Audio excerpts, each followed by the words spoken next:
मुझे लगता है कि कई बच्चे ऐसा कहते हैं कि सर फिजिक्स कंपैरेटिवली टफ लगती है हमको। अगर आपने अपने बेसिक्स मैथमेटिकल बेसिक्स बहुत अच्छे कर लिए, तो सर मैं क्लास जाता हूँ और थ्योरी सर समझाते हैं, मुझे अच्छा समझ में आता है, पर जब मैं क्वेश्चंस करने बैठता हूँ तो मैं 10 क्वेश्चंस करने बैठता हूँ, लगभग कई बार मुझे 2-2 घंटे का समय लग जाता है। कहाँ से हमको क्वेश्चंस की प्रैक्टिस करनी चाहिए, टेस्ट की इंपॉर्टेंस क्या है, क्वेश्चंस अटेम्प्ट करने का तरीका बताओ सर क्वेश्चंस कहाँ से करें सर, एग्जाम जब मेरा आने वाला होगा तो मैं क्या मुझे शॉर्ट नोट्स बनाने हैं। हेलो बच्चों, मैं आज आपके लिए एक बहुत ही शानदार वीडियो लेकर आया हूँ। अगर आप अपने घर पर बैठकर ऑनलाइन 2027 के लिए जेईई की प्रिपरेशन कर रहे हैं तो आपको बता दूँ कि फ़िज़िक्स के लिए आज जो मैं आपको बातें बताने वाला हूँ बहुत हेल्पफुल होंगी अगर आप उनको फॉलो करेंगे तो स्टार्ट करते हैं। जैसे मुझे लगता है कि कई बच्चे ऐसा कहते हैं कि सर फिज़िक्स कंपैरेटिवली टफ लगती है हमको, थोड़ा सा उसमें न्यूमेरिकल इतना ईजिली अटैम्प्ट नहीं कर पाते हम लोग, डेटा जेईई मेंस में कई बार बहुत टफर साइड पे आ जाते हैं। तो बहुत सारी बातें अपन करने वाले हैं आज की वीडियो में। मैं सारी बात आपको बताऊंगा कि किस तरह से आपको स्टेप बाय स्टेप आगे बढ़ना है। सबसे पहला पॉइंट जो मुझे लगता है वो है बेसिक्स। बेसिक्स का मतलब मुझे जो मेरा मानना है कि अगर आपके मैथमेटिकल टॉपिक्स अच्छे हैं, फॉर एग्जांपल अगर आपको डिफरेंशिएशन आता है, इंटीग्रेशन आता है, वेक्टर पे आपकी कमांड है। अच्छा एक बात और, जब मैं कह रहा हूँ डिफरेंशिएशन आता है उसका मीनिंग आप ये बिल्कुल नहीं माने कि सर डिफरेंशिएशन और इंटीग्रेशन तो प्रॉपर मैथ्स में पढ़ाए जाते हैं। मैं बहुत बेसिक्स की बात कर रहा हूँ। फॉर एग्जांपल आपसे अगर मैं कहूँ कि एक्स स्क्वायर का डिफरेंशिएशन क्या होता है तो मुझे लगता है लगभग सब बच्चे इस लेवल पे जानते हैं कि 2x होता है। नहीं भी जानते हैं तो आप जब प्रिपरेशन करेंगे तो आपको बेसिक मैथ ज़रूर पढ़ाई जाती है। अगर आपने अपने बेसिक्स मैथमेटिकल बेसिक्स बहुत अच्छे कर लिए, जो कि बहुत आसानी से अच्छे किए जा सकते हैं, तो आप मान के चलें आपने आधी जंग तो वहीं जीत ली है। बेसिक्स के बाद अपन आते हैं सिलेबस पर।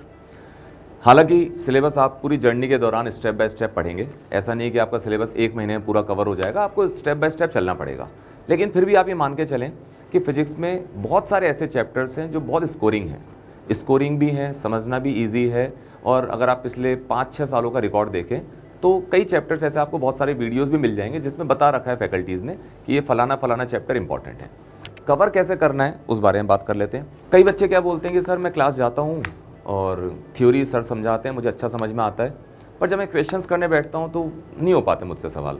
या अगर मैं 10 क्वेश्चंस अटैम्प्ट कर रहा हूँ, शुरुआती दिनों की बात कर रहा हूँ मैं, जब आप तैयारी स्टार्ट करते हैं, सर मुझे बहुत टाइम लग जाता है, मैं 10 क्वेश्चंस करने बैठता हूँ, लगभग कई बार मुझे 2-2 घंटे का समय लग जाता है। तो क्या ये सही है? क्या मुझे पर क्वेश्चन आधे घंटे का समय लग रहा है तो मुझे समय देना चाहिए? इसमें मैं स्ट्रिक्टली कहूँगा बिल्कुल नहीं। टाइम बहुत इंपॉर्टेंट है। जेईई की जर्नी के दौरान अगर आप टाइम को इंपॉर्टेंस नहीं देंगे ना तो आप मान के चलें कि आप बाकी जनता से पीछे हो जाएंगे। कहाँ से हमको क्वेश्चंस की प्रैक्टिस करनी चाहिए। अब कई बच्चे क्या मिस्टेक करते हैं, बहुत सारी बुक्स खरीद के ले आएंगे, मार्केट जाएंगे 4 किताबें खरीद के लेकर आ जाएंगे। बिल्कुल नहीं करना है। आप जिस भी कोचिंग में पढ़ाई कर रहे हैं, चाहे वो मोशन हो या कहीं भी हो, आप कहीं भी पढ़ रहे हो, आप टीचर को पूरी तरह से फॉलो करें। टीचर आपसे कह रहा है कि ये मॉड्यूल करना है, आप मॉड्यूल अटेम्प्ट करें। आगे बढ़ते हैं कि टेस्ट की इंपॉर्टेंस क्या है। तो बच्चों टेस्ट आपको रेगुलर बेसिस पे देने चाहिए। बिना टेस्ट के आपको पता ही नहीं चलेगा कि आपकी तैयारी कैसी चल रही है।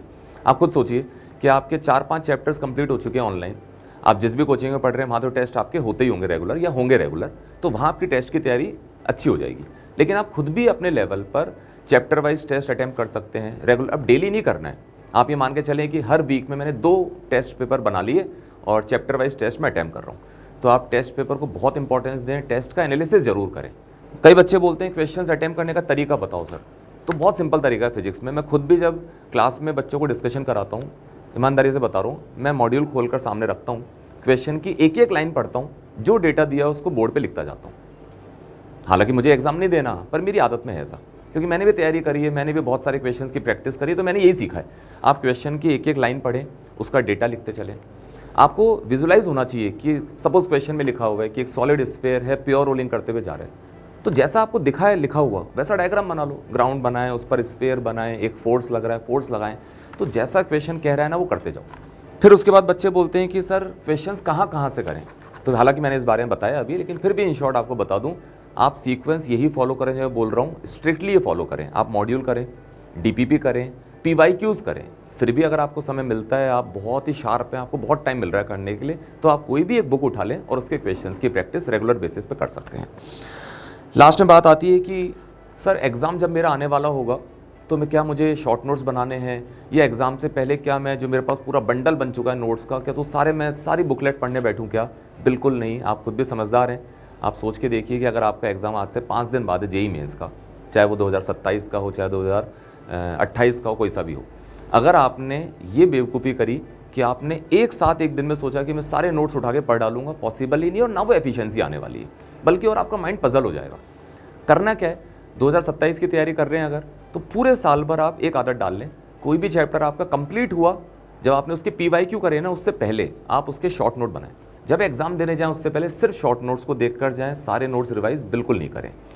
लास्ट में मैं आपसे यही कहूँगा बच्चों कि 2027 की तैयारी के लिए अगर आप जुड़ना चाहते हैं, अभी से जुड़ चुके हैं, तो आप जो जो पॉइंट्स मैंने आपको बताए स्ट्रिक्टली फॉलो करें, इधर उधर की बातों में बिल्कुल नहीं जाएं। कई बच्चे आपसे कहेंगे कि यार मैं ये किताब करता हूँ, मैं ये वाली बुक करता हूँ, मेरे पास इस कोचिंग का मटेरियल पढ़ा है। जिस भी कोचिंग में आप पढ़ रहे हैं उसको ब्लाइंडली फॉलो करें। Thank you.